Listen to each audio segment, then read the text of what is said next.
What's up, everybody? It's your girl Songbird, and I want to welcome you guys back to another episode of Room 1002. Y'all know what it's all about. I'm here showcasing the hottest up-and-coming artists right here in Atlanta, Georgia. Today's special guest is someone that I have seen all around Atlanta, so I am so honored to be able to sit here and talk face to face. This is Mr. Peter Street himself, y'all. If you've never been, come out and see this man perform. I need y'all to help me welcome to the room Marley Wolf. What's up, everybody? I'm Marley Wolf, man. Thank y'all for tuning in. Thank you for having me. Absolutely. Listen, and I can't wait to get into it.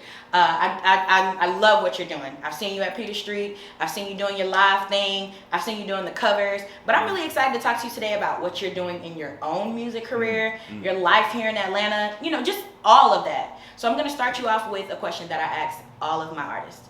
And I really want you to think deep and hard about it. But seriously, can you tell us, who is Marley Wolf? Marley Wolf is just an aspiring artist from Atlanta who came up in kind of a isolated environment, if that makes any sense. Okay. So my perception of things is kind of mature. It's a little older than me. Okay. So, you know, it's starting to come out musically. It's starting to come out in my music, like the way I see things, the way I perceive things, kind of, it's starting to come out that way. Because I do all kind of art. You know, I like to paint every now and again. I used to draw a lot. Okay. But right now, my medium of choice is singing, and all of the things I learned in that short amount of time of coming up, it's kind of like coming out of my music. You know what I mean? Okay.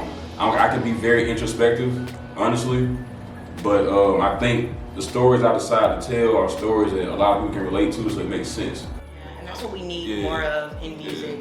But we also need that kind of in a more positive way too.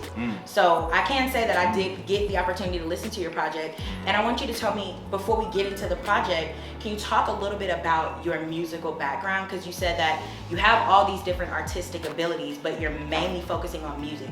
Why is that? What impact did music have on you at that young age that made you make that choice? Oh, my dad is a guitar player. That's cool. My mom, my dad, he's fucking good. He's cursing now. He's fucking good. My mom can sing. My brother sings.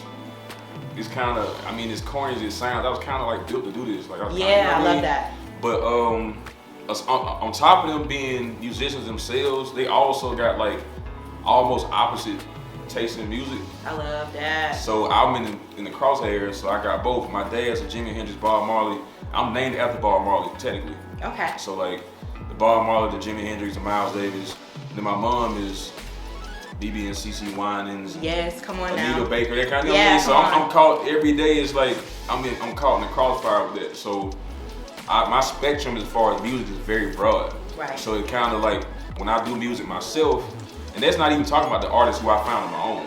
Right. So by the time I started taking music serious, my ear for music was kind of like, it was kind of almost convoluted. It was a bunch of random inspirations. I don't sound like none of these people, but in certain parts of my music, you hear a little bit of Lenny Kravitz, a little bit of Jodeci, a little bit of Tupac sometimes. Like it's pieces, you know what I mean? Whether it be like what I decide to write about or my beat selection, all that kind of stuff, you see little pieces of it. So I think that's what it is. Like I saw a lot in a small period of time, and it was at the right time when I was learning and exploring the music myself. My parents just handed me like the right shit. Like, and that's what I was about to ask you. Did you start off singing? Do you have any instruments under your belt? How did you get into the music? So I started singing following my older brother. He started singing first. And I want to do everything he did. So he started singing, I started singing. So, you know, down the line, he started doing more of the sports. And I played sports too, but music always stuck. So I started singing. I got my first solo at 5 years old at Carnegie Hall. And we did What a Wonderful World. And it was a whole chorus from my school. Like, it wasn't just me, but I was almost like a mascot because I was so young. Like, oh, it's so cute, he's singing too. I was just saying, you know, just one line. But the other 5, I started reading music like 3rd grade. And I started playing the harp in the 6th grade. It's 2004. I started playing the harp. And I got to high school and started doing plays and stuff. Like, I'm just an art nerd, bro. Sounds like I just dress decent, so you can't tell. I'm an art nerd, bro. Did you stick with any of those instruments now? Like, are you playing any of that stuff today? I'm in the midst of trying to get a harp for myself. They're a little pricey. Yeah, I would assume so. Yeah, they're a little pricey. Whatever you pay for a grand piano, it's the same thing for a harp. Wow. So I'm in the midst of trying to get one, but I just got a guitar probably last week. So like I said, my dad plays, so I should be playing already, honestly. But I started doing everything else though. Like, started painting, started drawing before I started doing music. Started singing, started playing football, started playing baseball. Yeah. I was pretty decent at baseball, but I never got around to learning instruments. So the harp was kind of pushed on me because I read music well to be in the 6th grade. So it was like, well, we got this new program. You want to try it out? And I'm like, I don't know what that is. Yeah. 6th grade, I don't know. You know, so I go home and ask my parents, and they like, just try it. And I fell in love with it, you know what I mean? So I would definitely say I always had the opportunity to just try shit. They just figured it out on the back end. You know I what I love mean? that. So I had no real excuse. Yeah. You know what I mean? Yeah, like, having supportive parents, trying to be a musician, that is so important, because a lot of people look at it and they're only looking for how we're gonna make money from it, or you know, like what the dollar amount and the value is gonna be behind it. But music is a love language, man. And to really experience it and know it. Yeah. I mean, we're a chosen group of people, but I want to know, coming out of high school, you said you were playing these instruments, you were doing all these things. How did you wind up out here in Atlanta, in the scene, singing and doing these open mics? Well, come out of high school, I go to Columbia State. I thought about playing baseball in school, like, you know what I'm saying, trying to entertain a scholarship. But music always came back to the front. I was trying to, like, at that time, I didn't want to admit that I was an artist, because in Atlanta, being from Atlanta, you know, like, everybody in Atlanta is an artist. Yes. It's corny as hell to say it. You know what I mean? Yeah. Like, of course you rap. I know you don't even know you rap. You know what I mean? Like, so it took a long time for me to be honest with myself. Be like, nah, bro, I'm really built for this shit though. Like, I got the lineage. You know what I mean? I actually got the pedigree. So once I realized, like, nah, bro, I need to just acknowledge it for what it is. I went to college with that on my mind. I was studying vocal performance anyway. That's dope. And I was singing with everybody, everything was cool. The theory, I missed a year in high school of like AP music theory. Okay. And it set me back so far. I couldn't catch up. So I changed my major to visual art, because I was drawing and painting before I started singing. And I'm like, yo, bro, I'm good at a lot of random shit, bro. But college shit though, nah. Not for you. Wasn't for you. Okay. I get it. I mean, I just wasn't a good student. I didn't know about study skills and stuff like that. And high school was easy. I understand. Because I've always been a nerd, so if the stuff I can read it and get the first lecture during the day, I'll fall asleep mid-lecture. And then when the test come, I ace it. My teachers hated me. Falls in their class all the time, but I pass them all. That was my superlative. If you look at Grady High School yearbook. Oh, you went to Grady? My parents went to Grady. Midtown High now. I like Midtown. No, Grady. 2010 came out, but I was voted most likely to fall in the class. My GPA was like a 3.7. So the teacher was like, I want to get mad at him, but he passed in some kind of way. So when I got to college, bro, I didn't have no study skills at all. I could sing, but it's more than that. You know what I mean? So I came home and started experimenting with recording on my own and put out some stuff. I can't even listen to it now. It's so fucking bad. It was like SoundCloud days. Everybody has their SoundCloud days. Oh man, we're not gonna talk about that. It's not. But started messing around and doing like little open mics and industry nights, which I hate now. I hate industry nights, but that kind of stuff. And I started getting some traction. And people would tell me my music was underdeveloped because I was still learning, but they was always saying like, your voice is pretty decent though. It is. It's pretty decent, you know what I mean? And I did classical music until probably 18, 17. So the reason I sing the way I do is because I'm used to singing with a 30-piece orchestra pit. Yeah, you're trained. So I got to project over that and breathing methods and all that kind of stuff. I've been trained since I was like 5 or 6, so I don't necessarily have a traditional R&B voice. But when I came home and started messing around with music and doing shows, some of the criticism I got was actually like constructive. Yeah. Most of it was hate shit, you know how this shit go. But a lot of it was constructive, you know what I mean? I pulled what I could, because I've been getting criticism my whole life. Right. You know how it go. You go to camps and summits and all states and this and that. Everyone has something. You 10 years old and talking to you like you 30. Right. What do I know about post-nasal drip? What is that? I'm 10. I got allergies. What you want me to do? You know what I mean? I'm hearing that kind of stuff. So I got the critiques and I learned how to sift through them. And you know, I kept doing shows and met the right people. That's all it was. Yeah. Who would you say are some of those right people? Well, I go back to middle school. I met Elizabeth Remy, who was the principal harpist for the Atlanta Symphony Orchestra. I think for almost 27 years, 25 years. That's a dope shout out. Yeah, that's the big homie. She retired since then, but I would go to her house and rehearse with her. That's one of the first people, Miss Rosalind Lewis, who was the person who introduced me to that program. She taught me and my brother. And one of my good friends to this day, Mr. Kevin Hill, who is the music teacher at Great High School. Me and him got so tight, I performed at his wedding. We got super tight. I remember him telling me about meeting his wife when he first met her. When he decided he was gonna propose, I remember all that. I was there for. He pulled me aside during school, like we were real friends. So shout out to Mr. Hill too. But then meeting people like good friend of mine, Marcel. He's everywhere, and you know what I'm talking about, bro. But he does One Music Fest, and he's like a ambassador, all this random stuff. But I met him working at Masons and Lennox.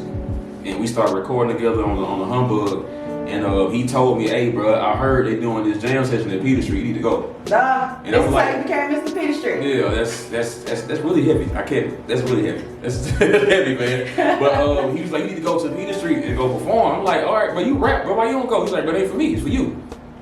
Like this ain't my thing. It's your thing." I'm like, "Shit. All right. Well, you say so."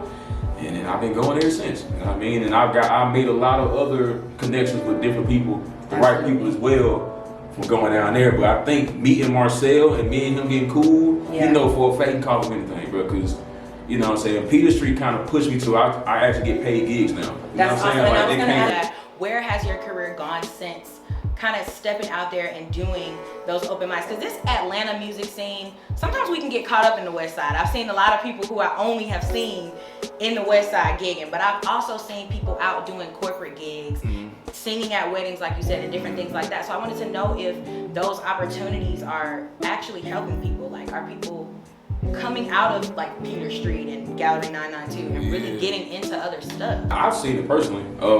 Like I said, you get into like let's say it like this, when I first started recording and first started performing, I had a whole little circuit I would do every week. I ain't get shit from that. I'm talking about for months. Do a little open mics and industry nights. You win $100, $150, but you done pay for your partners to park. They want to come, you know, like, but you ain't even make the money, you know what I mean? And you meet the folks in there, it might be packed at first, but every time somebody perform, they leave and take 10 people with them. Like, niggas ain't even trying to network for real, not even trying to communicate for real, not even really trying to make that move. I was going there solely to network. I'm gonna show y'all, this is what I do. If you fuck with that, then you get a chance to talk to me and my manager in person. You know what I mean? And I was doing that, but they weren't responding the way, like nothing ever happened from it. You know what I mean? I got no features with nobody from that. I got no guy I can call right now, like, bro, it's time to do a song, none of that kind of stuff.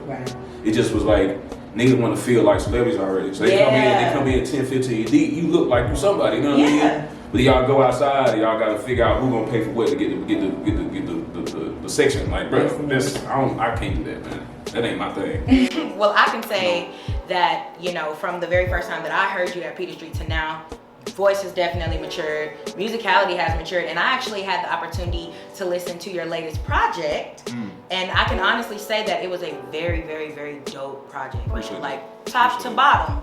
Can you talk to us a little bit about the journey writing that project, putting it together? Where was your head? I was in no rush. I love it. That's all. I was in no rush because I'm independent. Like, I had a situation, I was entertaining last year. I came out of that, it just didn't work out. You know what I mean? It's a distribution deal. It didn't work out, you know what I mean? No harm, no foul. I learned a lot, so I ain't tripping. You know, not really ill if you learn, you know what I mean? So I let that go, but I had the luxury of time. I'm running this machine on my own, so if I want to take 2 months to write this song, who the hell gonna tell me I can't do it? You know what I mean? Like, if you do it the right way, when it hit, it's gonna hit regardless, you know what I mean? So I just was being very introspective, trying to be very candid. I didn't spend a lot of time writing these songs, honestly. It was more so like processing the beats. I didn't make these beats. Shout out to my boy Slim. You went crazy on this fucking project, bro. Because I produced too, but I got with him, I'm like, nah, I don't produce. I make beats. He produces. It's different. So I let them have that. But I processed the beats as much as I could. And then, you know, I would sit on the beat for probably like a month and a half. And then when I finally decide to record on that beat, after listening to it so many times, it takes like 30 minutes for the song finished. Yeah. So I just sit on it in the process, ride the car with it, you know what I mean? Don't even attempt to write to it, just listen to it. When I finally say I think I got something, whatever that something was, it takes 30 minutes and the song finished. That's a dope process. And I don't usually write like that, you know what I mean? That's what I'm saying, I wasn't in a rush. Like, at one point I was paying for studio time, so it's like, if you got a 4-hour block, that's all you can afford, you should be able to record 4 songs. Gotcha. Write them, sing them, memorize them until going to the studio, you're actually performing it now. You're not even worried about the writing. You know how you're gonna harmonize it. You know how you're gonna add your layers, your stacks. All that should be already planned because you're paying for this time. Don't bullshit, right. don't fuck it off. You know what I'm saying? Right. But now, because I've met the right people in relationships and stuff like that, like, no, I can go record really when I want to. So I have nothing really holding me back from taking my time. Yeah. So I think this album, in my opinion, it sounds like it's methodical almost. Yeah, it you know sounds what I mean? very It's like, intentional. it is, and it is. Even the things I decided to speak about was intentional. You know what I mean? Because I don't want to be put in the R&B box. That's a fear of mine. Why do you say that? Because if you listen to what I sing about, I'm not singing the hoes or nothing. I don't do that about it. That ain't my thing. You know what I mean? I'm not walking around my shirt off. What a lady said, that ain't my thing. You know what I mean? Like, that R&B shit it can go to corny sometimes. A lot of folks walk that line well. Yeah. But in my heart of hearts, that's not me for real. You know what I mean? What would you say is you? Like, what sound are you kind of trying to give off?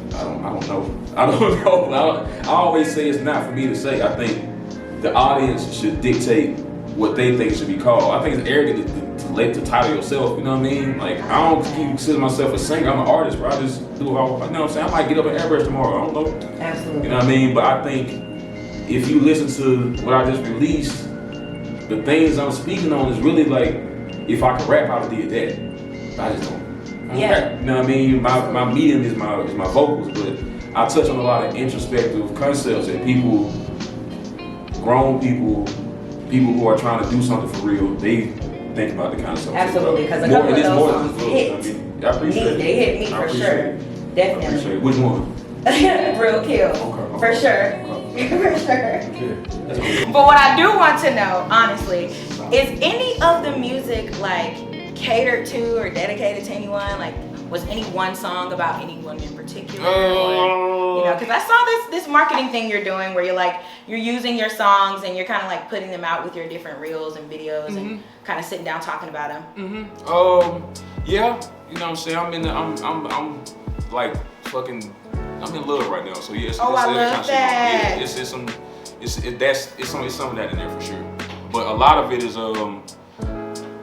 it's really just being introspective, man. Like, you know what I'm saying? Like, I always say, like, because I've been asked this question a couple times, so now I know how to articulate what I'm saying. Yeah. But I always say the way I write my music is if I'm sitting in the room talking to myself and you happen to walk in and just stand there and let me do that. It's introspective, you know what I mean? Yeah. I haven't written enough music, so I gotta start lying and making up shit. I still got plenty to write from. I just started, you see what I'm saying? I ain't got to that point yet, so a lot of it is very much so just kind of just going, like being, what's the word, retrospect?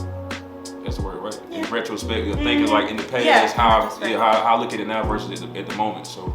But I'm like everybody else, so a lot of the stuff I speak on, a lot of other people have been through it too. I don't have no real like super special situation, just like I don't know how he went through that. Like I do everything else, but everybody do the same shit. You know, we all go through shit. So that's kind of what it is. It's like, you know, I do have songs I cater toward women or situations like that, but ultimately I'm just talking about the regular day shit. Yeah. That folks don't feel like it's cool to talk about. Like, you can sing about more than just like fucking hoes and shit. Like, I say that all the time. It's okay for us to promote love, positivity. Yeah. It's you know, stuff that makes people want to get up in the morning. Yeah. Like I totally agree. I agree. So what is to come from Marley Wolf from this point? You just put out a project. You out here gigging. What's next, man? Shows, man. Shows. Do some more shows. Shake some more hands. Rub some more elbows. Yeah. But it's funny. He called Mr. Petrie, it's hilarious. That's funny to me. It's funny because a lot of them folks down there don't even know I record music. They only know me being on stage. like doing live shit. Yeah. So when I announced that I released the product, a lot of people was like, "You record?" I'm like, "Well, yeah, so I do that first." But I've been performing since I was 5, 6 years old. I did Apollo. I was 8 years old. Like, you know what I'm saying? I always, How did you skip over that in the music story, in the background story? I was 8, man. You know what I'm saying? I was 8. Like I said, when I was younger, I experienced a lot, like very quick. You know what I mean? I've seen, aside from the music and stuff that I've experienced, like, and the traveling I did at a young age. Like, I was in France, I was 9. Like, I shouldn't have been over there, bro. I should have been over there. Yes, you should have, right. Yes, you should have. I'm saying, like, it's a lot, you know what I mean? Like, that's why I can see stuff from different perspectives. I got a chance to see all that young. I climbed the Eiffel Tower. I climbed Statue of Liberty. I've been inside the Roman Coliseum. I saw the Pope speak. I've been to the Vatican. I've seen Mona Lisa with my own eyes. I've been to Niagara Falls. I've been to Stonehenge. Like, I've seen all that. But I was before the 10th grade, bro. That's a lot. Yeah. I know that being grown, that was a lot. Yes. Like, super blessed. You know what I'm saying? But it blew my head up in a good way. So a lot of that is like how that's a big part of how I write my music. You know what I mean? It's not just like a pigeonhole of an idea. It's like it's my spectrum's broad. I think that's why I feel like I can speak to a lot of different people about a lot of different shit because I experienced a lot of shit very young. Absolutely. You know what I'm saying? I'm a music geek, yeah, but I also was a hell of an athlete. Just being honest, like I don't brag about music, but I was an athlete though. Then you know what I'm saying, I played the harp, but at the same time I could hoop in the hood with the homies. So you know what I mean? I kind of got all the sides, and they all come out in different parts. Like doing my music, all come out in different pieces. So I think that's like my biggest, probably my biggest superpower is like being worldly. I guess that's being worldly, yeah. So you say you're about to have more shows. Mm-hmm, more shows. Are you going like on tour at more shows, or just like here in Atlanta? Let's try to do that. Okay, yeah, I mean, shoot, why not? Let's try to go on some tours. I want to tackle the Southeast.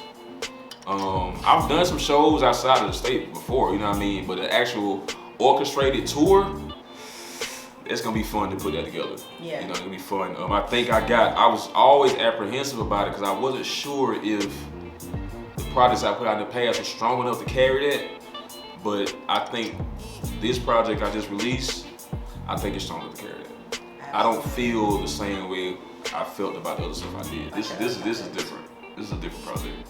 I love to hear it. Yeah. Well, listen, Marley, I want to thank you so much for taking out the time, coming here, sharing your artistry with me. Before we wrap it up, I want you to tell the people where they can support you, i.e. follow you, subscribe, and then of course, where can we stream your music? So thank y'all, first of all, thank you, Songbird. You can check me out at Marley Wolf Official. That's MarleyWolfOfficial